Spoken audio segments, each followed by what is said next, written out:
they have always been challenges for GEOs and similar systems, of course. Now they are called big data. That's fine, but anyway, in GEOs we had to decide how to face this, and we develop, we discuss a possible strategy, and these are the main points of the strategy. Well, the very first point is to try to dispatch less data possible, and to try to extract information and try to provide back information rather than data. Second point is to be flexible. I mean, you must be flexible in order to optimize answers, responses, in order to optimize indexes, in order to rank where this is possible, etc., etc. The third point is to brokers. So once more, don't try to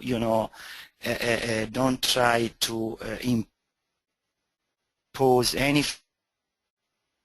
Try to reuse what is there. And of course, on the cloud, on the noise, these are we recently published a paper like this strategy and that achievements of GEOs in anyway, this is the present of the 38 brokerage system in cloud, either private, clearly brokering framework. I mean, this cloud at the of course is for the Geospatial public cloud. I mean, definitely is in a public cloud. Community portals.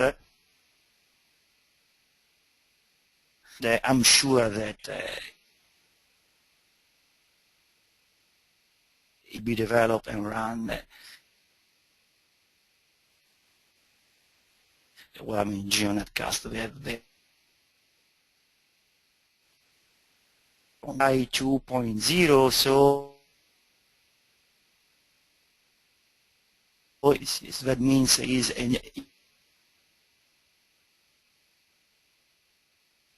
called a cloud-based software. This is a present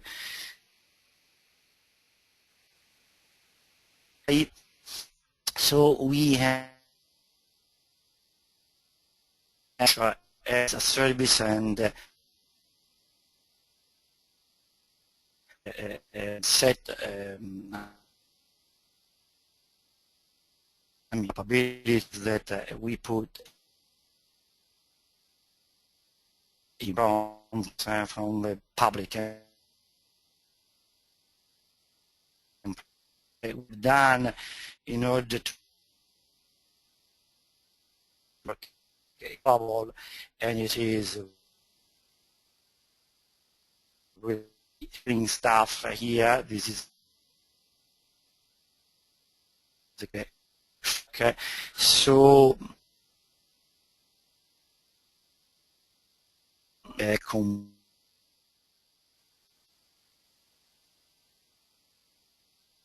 components and services, but in no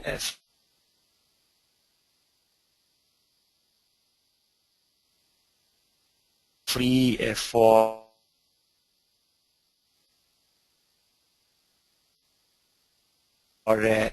valid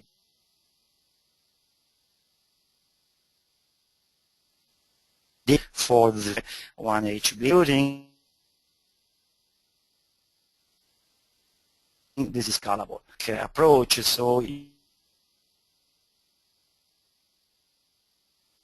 if connecting to your system,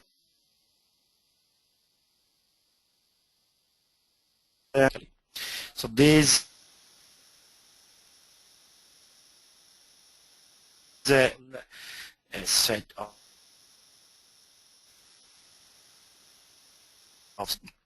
if you met from the GEO web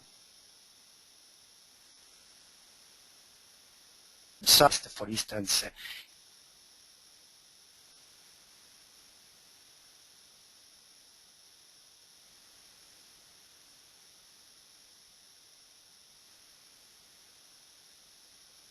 here a data set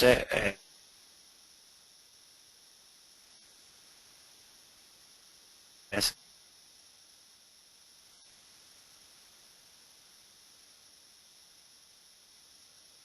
so here you have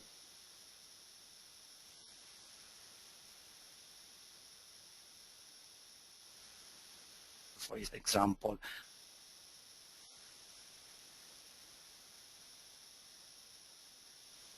almost you see a new machine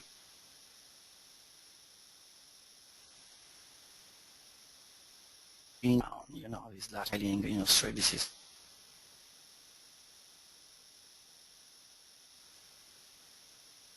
There is a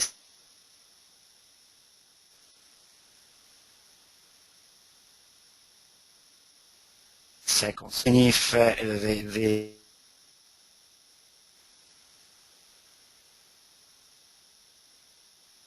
it's complete.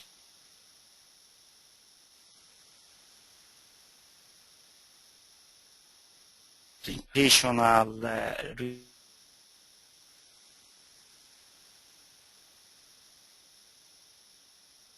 ranking matrix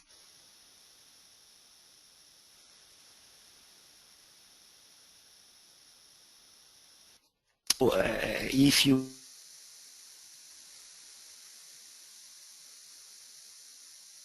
very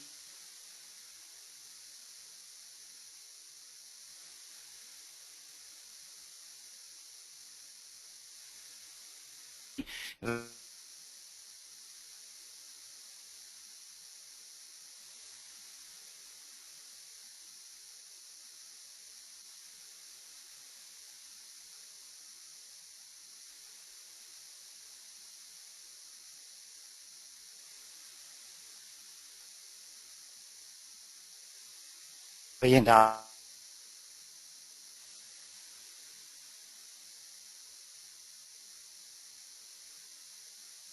with a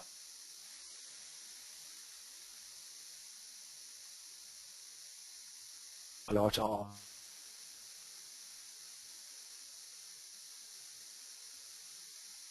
posts.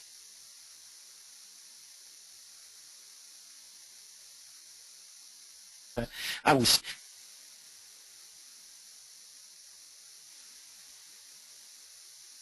we are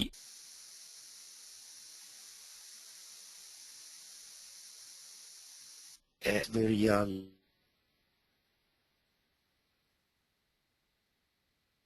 and flexible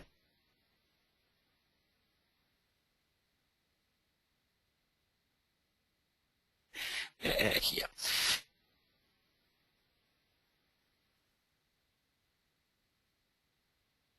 Provide different set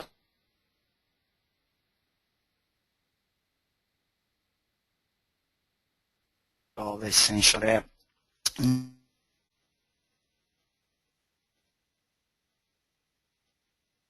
not as a Saturn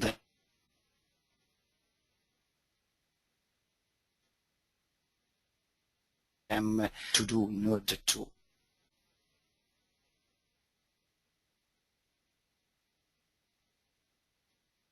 probably we are still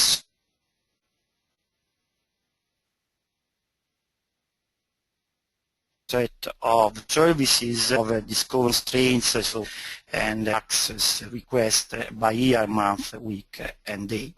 And this is on the right side how this page appears. So you can just pick up one of the keywords and you can learn more about it. As I said, we moved on the cloud. So definitely APIs now are popular when you want to interconnect different systems running on different clouds.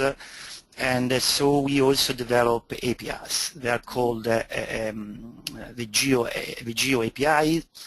And this is, they are client. They are APIs for client side, so for developing applications. So if you want to develop, what do you mean? Yeah, sure.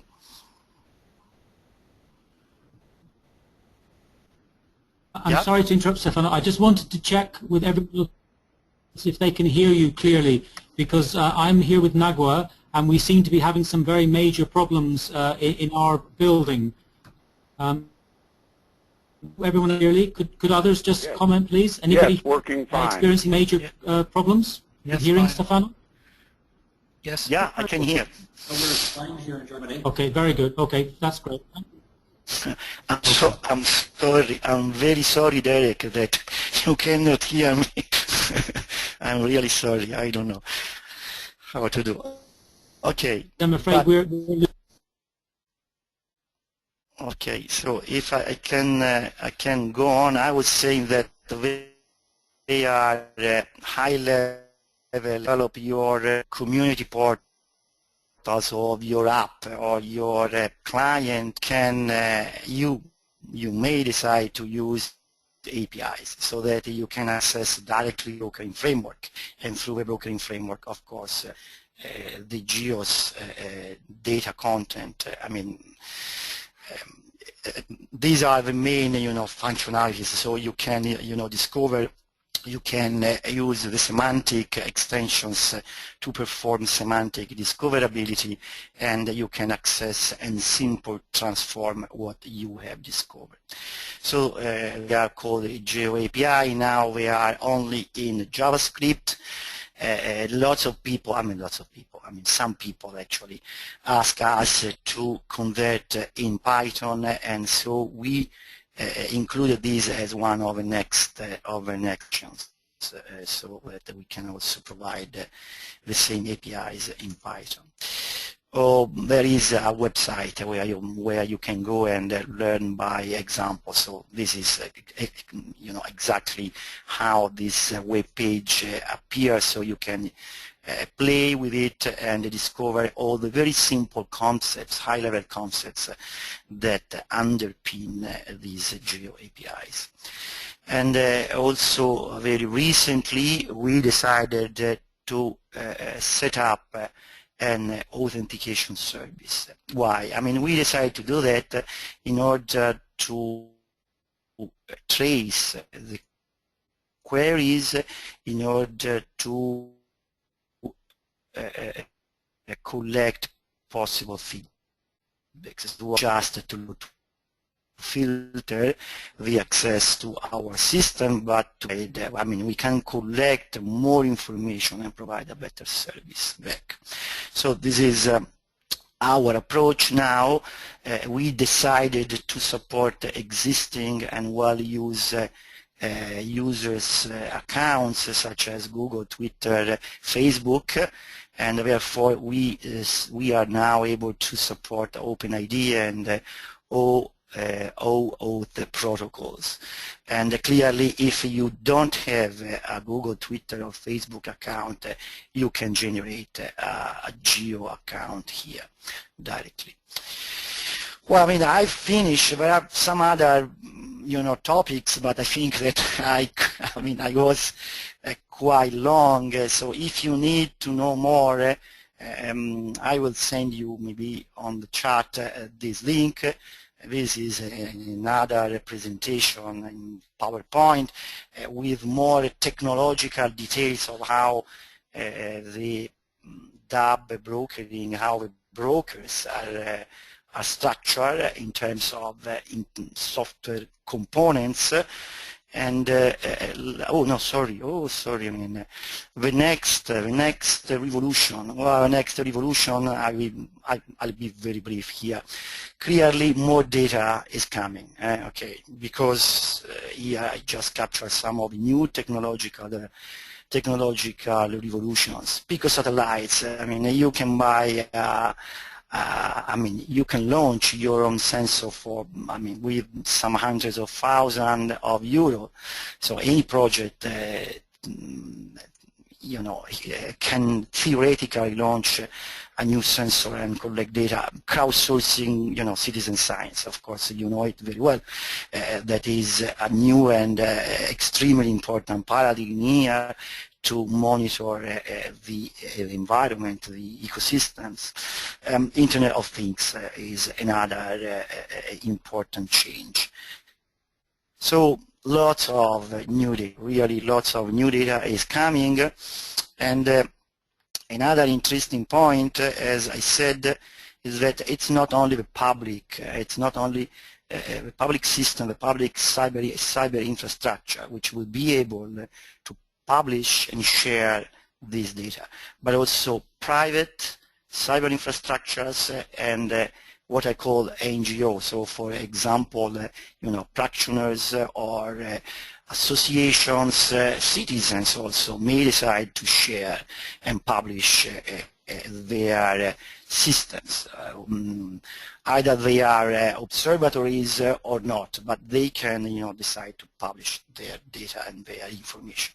So what we have done so far basically is to interconnect public systems, and I think that this is my personal vision, so this is not the official GCI position, but I think that we should do the same. So we should extend the same paradigm and interconnect without pushing them, also private and NGO systems, federations, cyber infrastructures.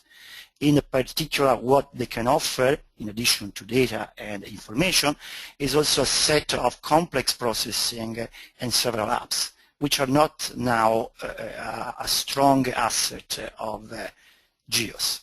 And we need, of course, as I said, to provide feedbacks, so to profile better our users, and this is why we develop these authentication services, and we need to start what I call a GEOS knowledge base, and I will just cover this. What is a GEOS knowledge base? Let me skip this. Okay. We have a lot of data. We are living in the big data era. We need to dispatch and provide less data and more knowledge. So this is sort of very long path towards knowledge.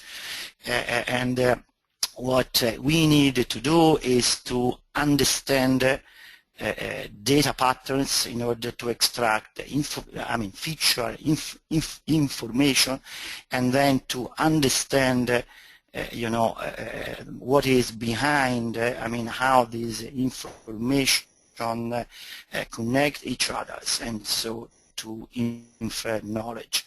This is, a very long path. Here, processing, analytics is going to play a major role. This is also why we need to interact with other systems, but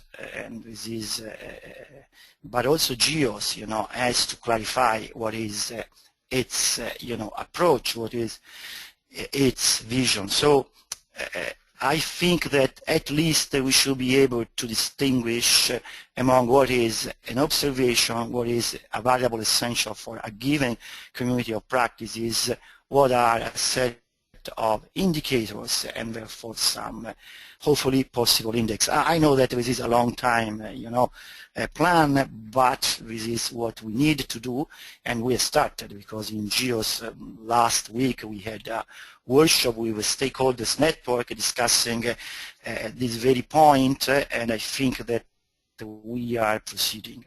But my point is that this is taken, I mean, this was one of the, Gary Geller. Gary is following us now, so I'm very pleased to mention Gary here. This was taken from one of the presentation of Gary. I mean, people want to provide, I mean, to collect answers to their needs, such as how will climate change affect the infection rate of dengue, disease in Vietnam. So how can we answer? Not certainly providing data. We need to provide more. We need to provide knowledge. And what GEOS, but not only GEOS, so has to do is to combine better the scientific and the technological sectors parts here, and this is what I call a social ecosystem.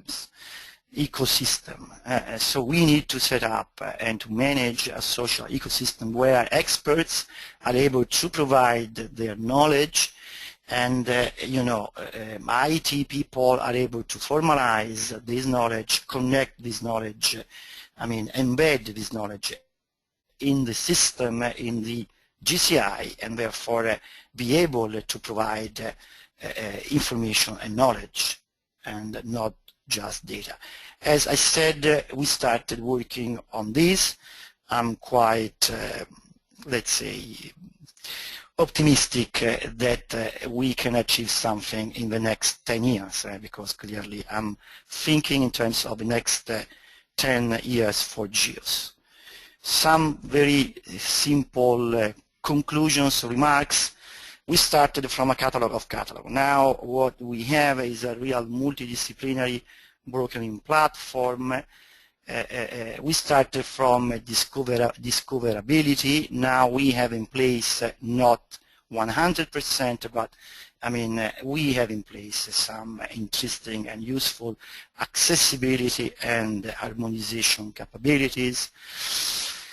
And we started from, client and server cyber infrastructure. Now GCI is a real cloud-based software ecosystem.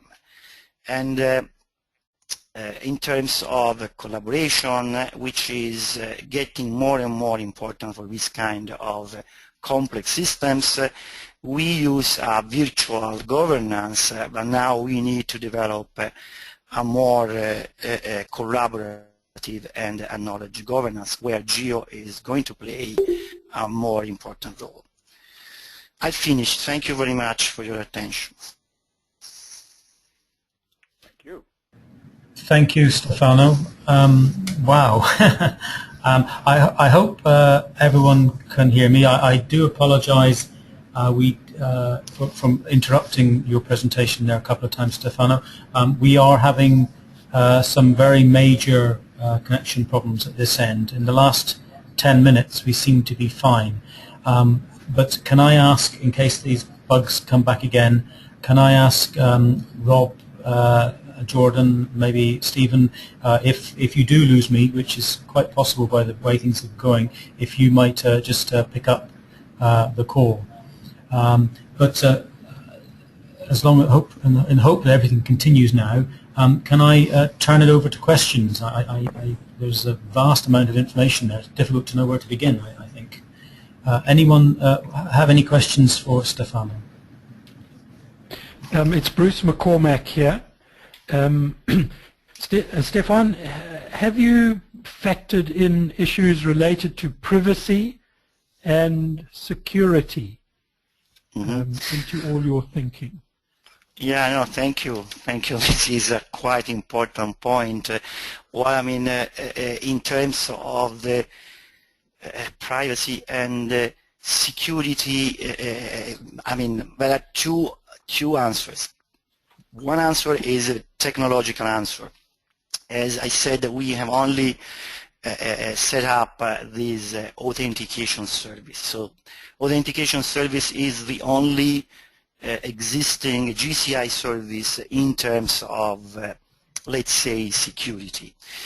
No one existing capabilities in terms of privacy. We rely on the remote servers. GEOS has in place data sharing, a set of data sharing principles, and each of the data providers, service providers, is asked to implement these principles. So this is my second answer. So there are a set of principles, and what we have implemented in terms of services is only authentication. So I think that indeed, if we are going towards a future where private and NGO services and capabilities will join us, indeed there is I mean, let's say, some work to do. Okay, thanks very much. Thank you, Bruce. Anyone else? Can I ask a question? Hi, Stefano. Hi, Stefano. This is Nagwa. Can I ask a question?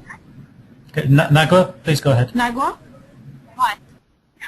Hi, Stefano. Maybe I missed it because we have this issue here with our internet, but I'm asking about data quality, data credibility, and QA/QC. Is this something considered? Yeah, thank you. Yeah, this is one of the big data challenges indeed. I mean, this veracity of value or quality, QA/QC, as you said, is definitely is definitely an issue. I mean, for by now, if we consider public agency, public systems, once more, we are working on a set of data management principles. So data providers are asked to apply these management principles, including quality. I mean, at least a certain level of the quality. This is new. So if you go and discover some present GEOS data, you may find that it's not a high quality, let's say. But let me say that this is the present situation. The reality is that a lot of existing data, since they are coming from 6 years ago, 5 years ago, 10 years ago, when metadata description was not so popular, they can come with not a lot of metadata content. Even today, if you consider ISO 19115, or if you consider, Dublin Core, I mean, quality is not the most popular field, So definitely the concept of quality in terms of data content quality must be stressed. And this set of data management principles is aiming at doing that.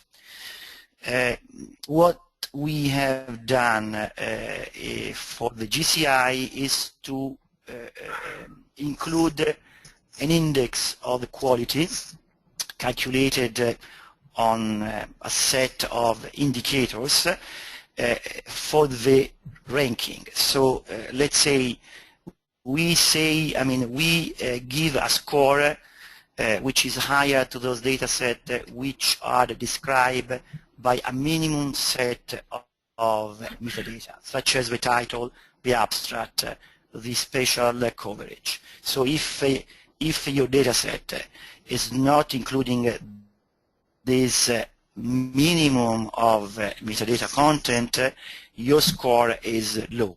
And so it is unlikely that you will be, the first data set to return to any query. This is what we have done so far. As I said, indeed, I mean, the quality is a challenge, but must be, I mean, this is my personal point of view, this must be addressed first by the data provider, and then by the broker, indeed, I mean the broker, the GEOS system, the GCI, So this is part of what I call a new governance, what I call a collaborative and knowledge governance. we must work together. We must speak. We must contact physically, personally, you know, in order to understand how to work together for a better quality level of the entire system. Derek, could I ask a question? Costas, yes, please go ahead. This is Costas. Thank you. Stefano, this is Costas Torregas. Thank you. I facilitate 3 other special initiatives for the Iron Earth movement, and one of them is called Community Sustainability and Resilience. And many times in that Community Sustainability and Resilience discussions, we talk about subnational levels of government, states and localities, mayors and governors. I wonder if you could address how your scheme addresses subnational level governments, both as users and also as providers in your overall vision. Thank you. Thank you. Thank you for this question, which is not so simple, not so easy to answer. Well, I mean, I'm more expert in, you know, in interoperability and architecture rather than governance. But as I said, definitely now the 2 subjects are more and more interconnected, and quality is definitely one of the common points here. Security and privacy is a second common point, and I guess my answer to your question, or at least, I mean, what I see in your question for the GCI is how can we set up a governance in terms of resources to be brokered. Because clearly, this is my personal vision, clearly I don't think that a brokering framework should aim to broker, you know, thousands, hundreds of thousands of different systems. So definitely we need a governance, what I call, you know, we need to implement and apply standards, we need to set up federation systems, and then we need to broker these, you know, federated or federation systems. So this is a governance, this is a first step towards a governance. So the point is, at the national and subnational level, what can we do in order to aggregate and share, you know, resources so that they can be brokered?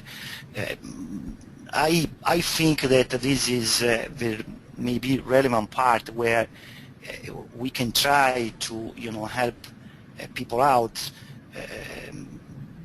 Yeah, but once more, I guess the main concerns here are about quality level, how to raise together the quality level, security level, because in the new cloud era, with, you know, consumerization, where you can consume cloud services or apps, security is going to be a real critical issue. Well, I mean, I think that these are the 2 major aspects.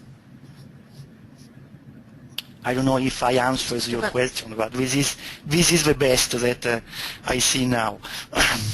Yes, thank you very much, Stefano. The point is that as the scale of information is focused more on urban scale, the holders and the maintenance of urban scale data is usually subnational governments, and it's very difficult to aggregate thousands of subnational units into some kind of governance structure. So I agree with you, it's not a simple question.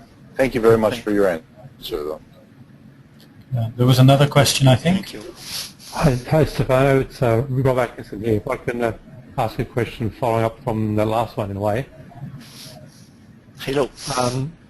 You mentioned some of the I guess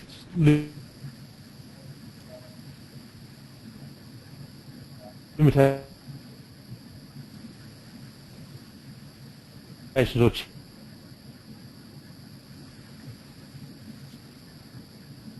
challenges with the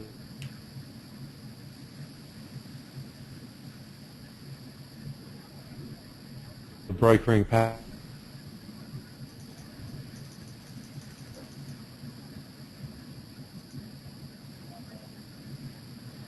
and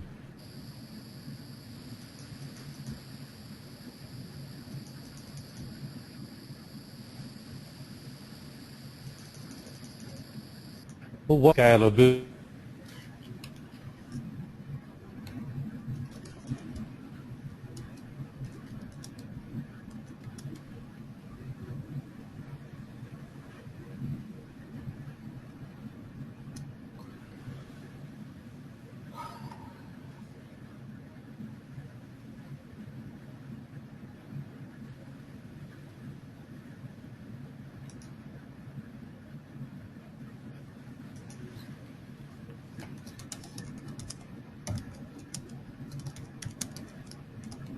Do you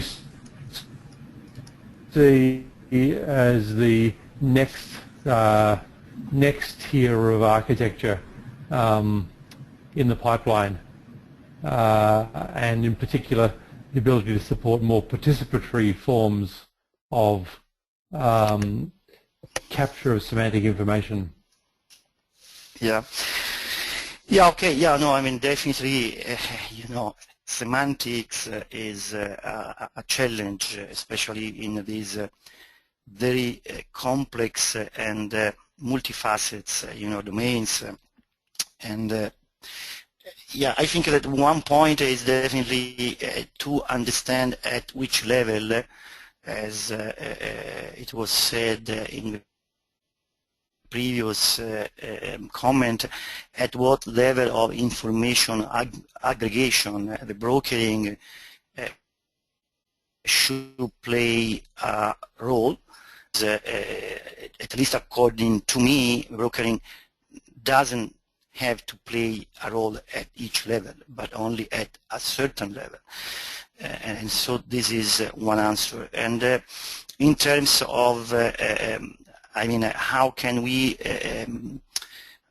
facilitate the sharing or the collaborative participation of stakeholders for sharing their you know, semantic assets or artifacts?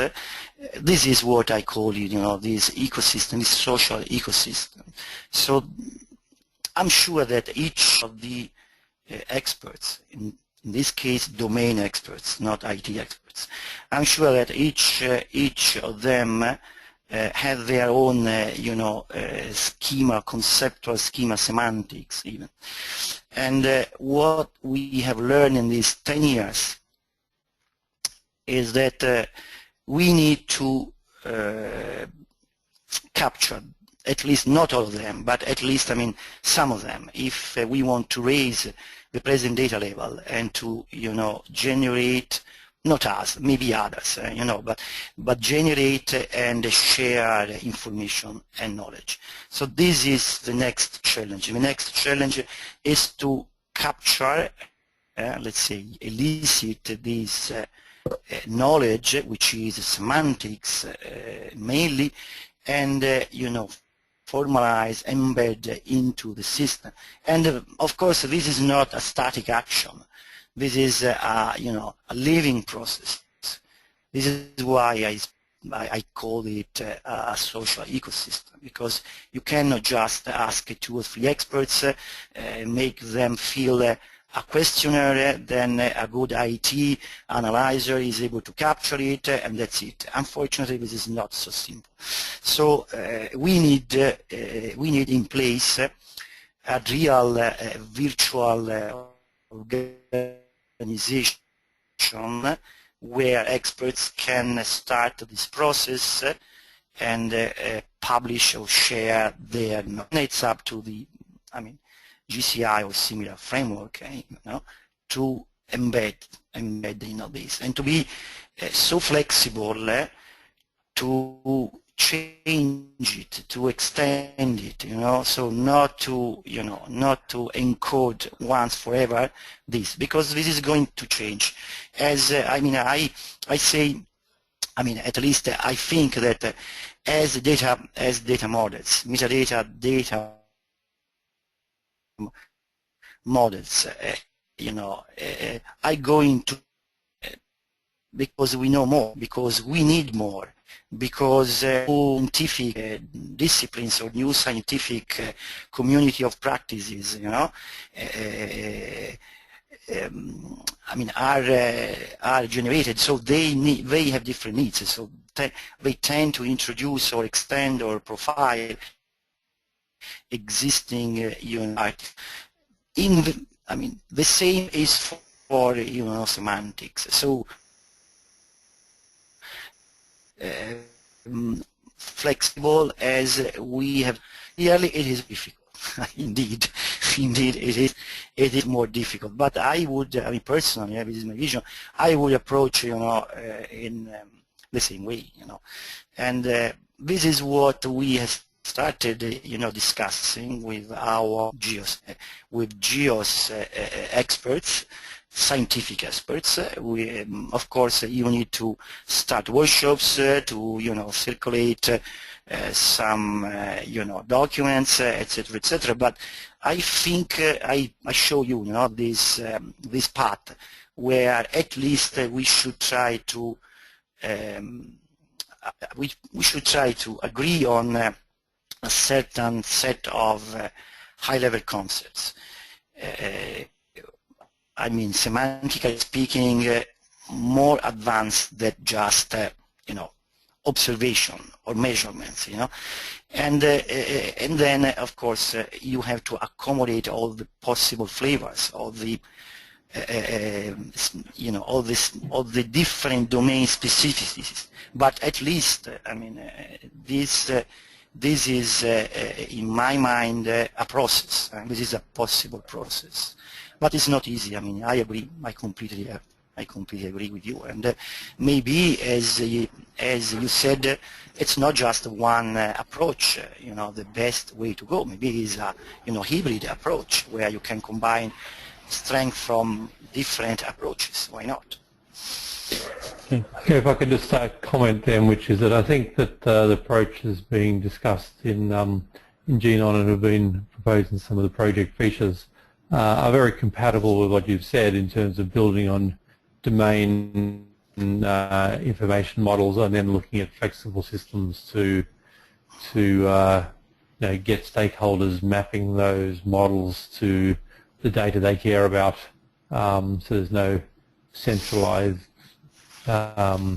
governance of all the semantics, but you are leveraging whatever communities are already generating with. So standardizing the semantics layer as much as we standardize cataloging or access protocols is where we think there are some wins to be had.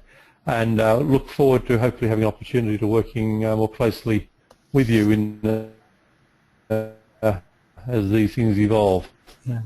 Oh, thank you. I mean, of course, me too. Also from my side.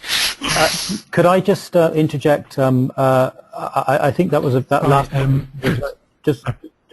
Yeah, I think that last point was very important, because I think there is a vast amount of discussion that we can have between our GENON SI community and Stefano. Now, on the chat here, I've been led to believe that we have a question from the GEO Secretariat. In fact, I understand that Bob Ryan, the director, is there with you. Bob, is that right? Yeah, this is Barb. Thank you very much, Derek. And thank you, Stefano. I just want to go back to the urban discussion that Kostas put on the table a few minutes ago, and just add a little bit additional information. One is that on the user side, anybody can come into the infrastructure. It's broadly and openly available, so city governments, municipalities, citizens could come in and do queries, and they could also do queries based on geographic regions, so they could search in the database for their particular urban area. That's one thing on the user side. I won't say anything else on the supply side, because I thought, Stefano, your response and the discussion that followed was very good, with the exception of, look look how long as a community we have been talking about national spatial data infrastructures and or global spatial data infrastructures. So can you imagine how much easier our jobs would be writ large, both on the GEO side and on the GNON side, if there were truly functional national spatial data infrastructures that leveraged a brokering approach? Because then of those 35 brokering agreements that Stefano talked about that are largely institutionally based, you could envision that those could be 97 brokering agreements with our 97 member countries if we could rely on every single country having created, you know, a broadly and openly available infrastructure within their own country. So I guess that's the only thing I would like to say on the supply side. And then just the last point is we do have an urban initiative where there is, I mean, it's global data, comes out of Japan, but it's largely been collected or cookie-cuttered for, I don't know, something like 4,000, maybe 3,700 cities around the world. And in our disasters area, they're starting to bring more data together for some urban areas. So is it every urban area in the world? No.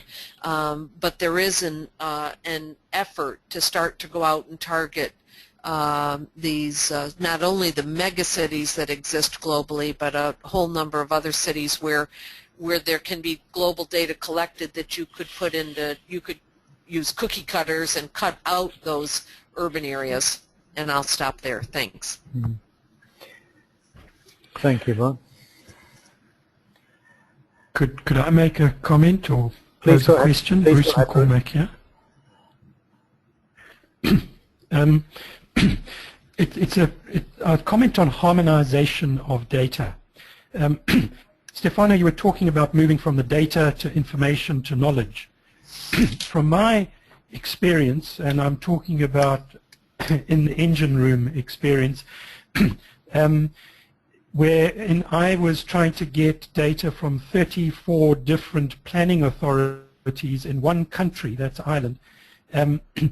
The way in which they recorded just about everything to do with zoning was slightly different or quite significantly different between each of those authorities. You could not just pull that data together in a meaningful way because of all those differences. The time and the cost that we put in to get the harmonization of that data was enormous. Now, harmonization seems to me to be the really big problem, not the technical stuff.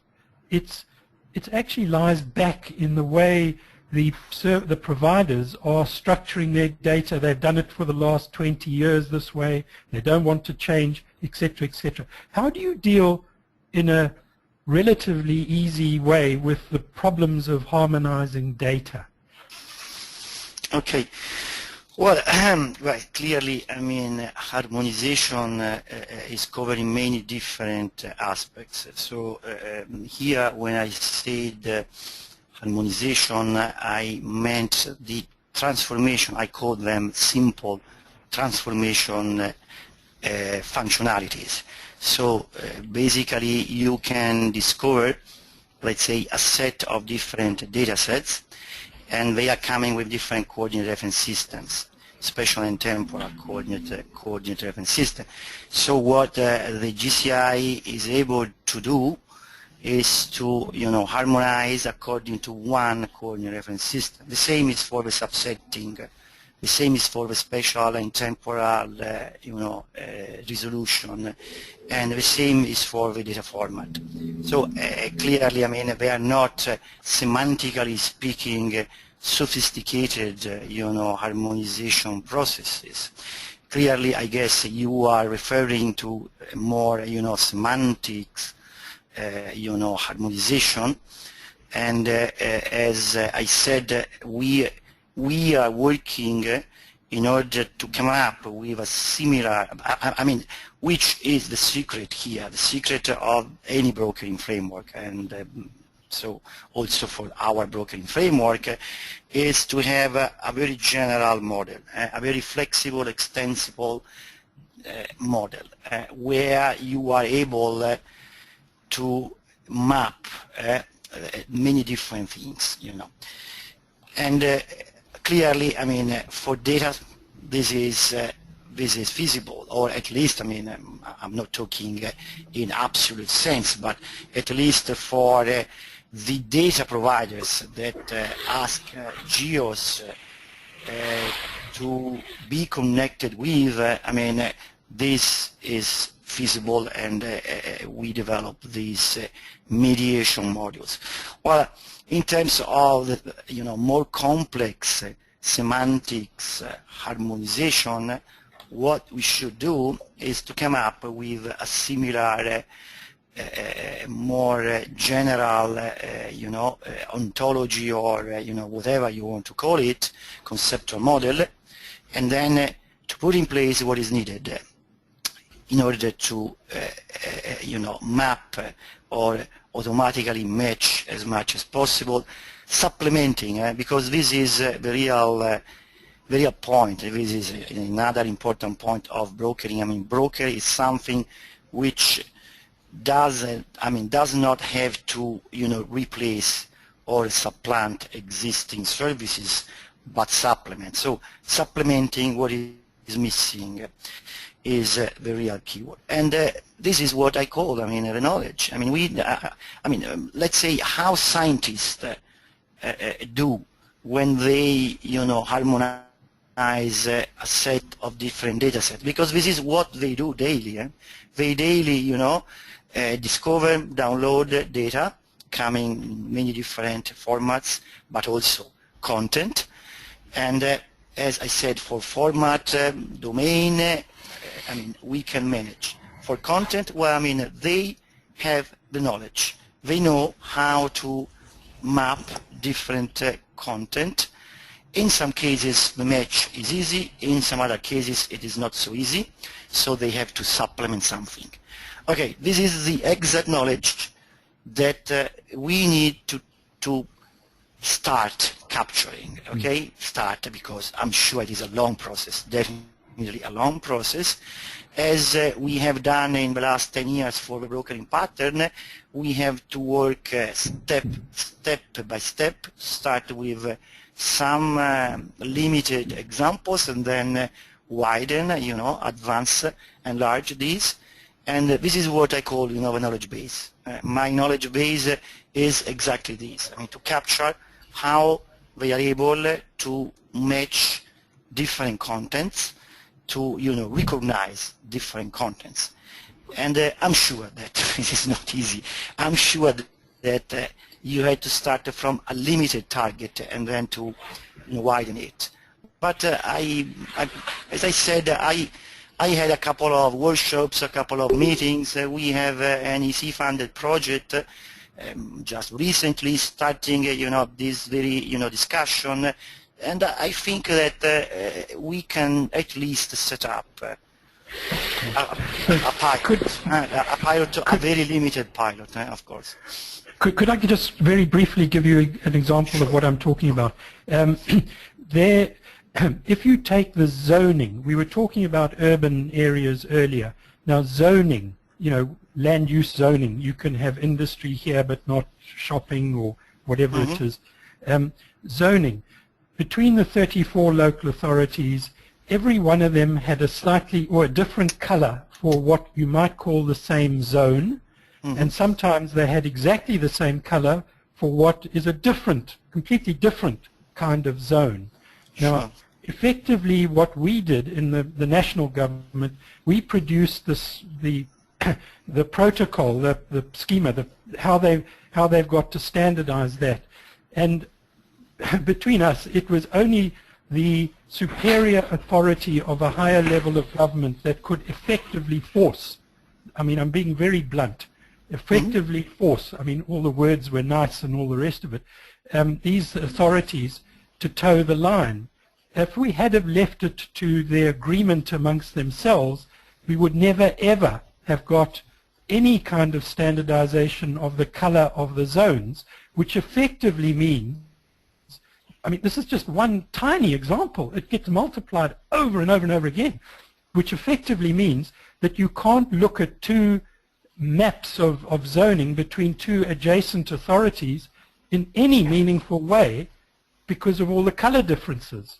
So just the tiniest little easiest thing, I can assure you, was a huge battle just to get the data in a format so that you could put it together in a meaningful way to develop knowledge and information and ultimately knowledge out of the stuff that you're getting. Yeah, no, I mean, I fully understand you. I mean, I'm living in a country where, you know, we are all artists, so I understand that, you know, colors can be a real issue. No, I fully understand you, and I completely agree with you. My point here is that this is not, I mean, this must not be done by GEOs, you know, not at all. I mean, at least as we, you know, discussed previously, indeed, one of the points is which is the information aggregation level, you know, and as Barbara said, indeed, I mean, it would be, let's say, useful, helpful if certain, you know, harmonization or certain mediation activities are done or are pursued at different levels. And then, of course, GEOS is aiming at, you know, global changes. So it's not, you know, aiming at solving all the possible issues here. No, indeed, I mean, contextualization and the different aggregation levels are two important dimensionalities to take in consideration. Absolutely, I agree. Absolutely, you know, and this is once more, I mean, from my point of view, also you know, what you said is a governance also, not only this is a technological, but it's also a governance, you know, issue.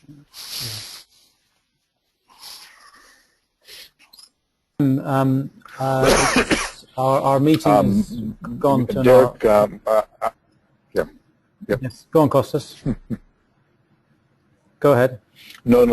I think you're right. I was biting my tongue because I think this exchange from Ireland presenting a very simple example, and the GEO perspective and I think agreement in general it leads me, at least with my experience of some 35 years of working at the local government level, to say that there are mechanisms, governance mechanisms, which would allow the incentivizing of governments to adhere to certain standards and protocols on a global level. So I'm talking about local governments at global level through incentives.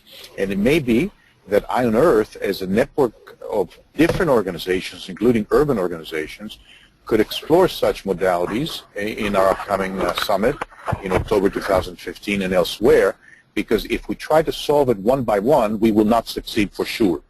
But if we somehow hypothesize some way to organize local to global patterns and methodologies and governance structures, there is hope. And my last point is that unless we can figure this one out, we will probably be left with many of the problems we have today, because I think we have agreed that many of the problems we have must be dealt with at local level, not at global level, not at national level, but at local level. And that's why the excitement, and I'm very happy to hear Barbara's comments about the fact that GEO is indeed involving and involved with subnational units of government, especially the local governments, because everybody's agreeing that that is one of the more dynamic levels right now in terms of contributions to global issues such as hunger, such as climate change and others. So thanks for that intervention, and I'm sorry I'm delaying this meeting from coming to a close. This is exciting. Thank you, Stefano. Thank you. Yeah, thank you. Yes, we unfortunately, I think I do need to bring the meeting to a close. I feel that we've really only scratched the surface of this discussion, though. I really, half of me wants to continue, but I think if we do, we'll be here for another 2 or 3 hours. It's a great privilege, Stefano, to have you speak to our community. It really is. I think what your work with the GEOS and the DAB in particular, it's so strongly aligned with what we're doing. And the GENON Special Initiative has 3 dimensions.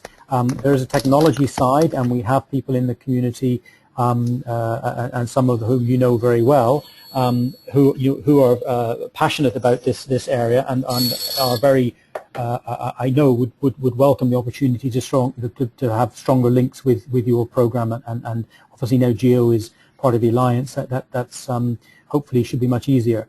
There are other parts to the GENON Special Initiative which to date have been less developed, but our chairman, David Stanners from the European Environment Agency, I'm sure you know him, he's not able to be on the call today, but he and I and others are very keen to develop the other parts of GENON which didn't develop in the last couple of years, and they relate to the organizational networking, the softer side. And I think this is something where perhaps we can support your work. And I mean the arrangement, of course, with GEO is in the alliance now. I think it should be easy. We are looking to expand the kind of the inter-regional networking, and I would be a question I have, but we don't have time to go into it today, is what will it take? Who needs to do what to see the GEOS concepts expanded and rolled out to other regions and other countries, in this part of the world where I am, in Africa and so on. I mean, there's a whole dialogue to be had there. I think we can't start that today, but I hope that we can invite you along to continue these discussions in the future. It would be great if you could participate in some of our calls. So I really just want to conclude just by saying a huge thank you. It's been a great privilege, and I know it's taken a while for us to get ourselves aligned so that you could be on a call. I'm very, very grateful that you did, and I hope this will be the beginning of a long collaboration. And thank you for the people on the call for joining. I am conscious that there are other items on our agenda, but I think given the time and given the time differences, and that some folks have got to go to work and some folks have got to go to bed, that we must delay that for another time. So just with that, I just would like to thank you again and thank the attendees for being here. This has been a highlight, I think, in the GENON in the last few meetings we've had. So thank you. My apologies for the embarrassment caused for the first half of this meeting, where we had some major issues at this end, but they do seem to have passed now, thankfully. So again, thank you. I'll send out dates and so on for follow-on meeting, and perhaps through the GEO link we can look at having a closer engagement with everything you're doing in GEOS and GENON.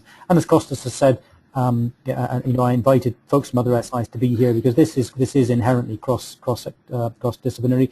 If the GENON SI can be the kind of home for you folks, and through us you can reach out and collaborate, we will do that, and I will certainly work with the other facilitators from the other special initiatives to see how we can align ourselves collectively with your work.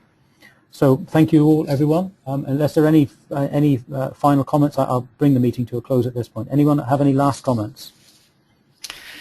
Well, I mean, this is Stefano. Thank you very much for your patience, because I know that my presentation was very long, but I really appreciated your time, and also, I mean, the quite good, discussion. And indeed, I mean, I would be also very pleased to have more, interactions and to hopefully, I mean, have the opportunity to, collaborate in the future. Thank you.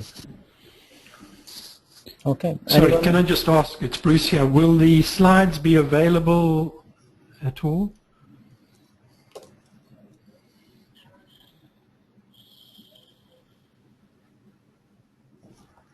Hello? I can send, yeah, I mean, I don't know if Derek is still there, but I can send my slides to Derek, indeed. Okay, thanks very much. Thanks, Stefano. That was great. Thank you. Okay.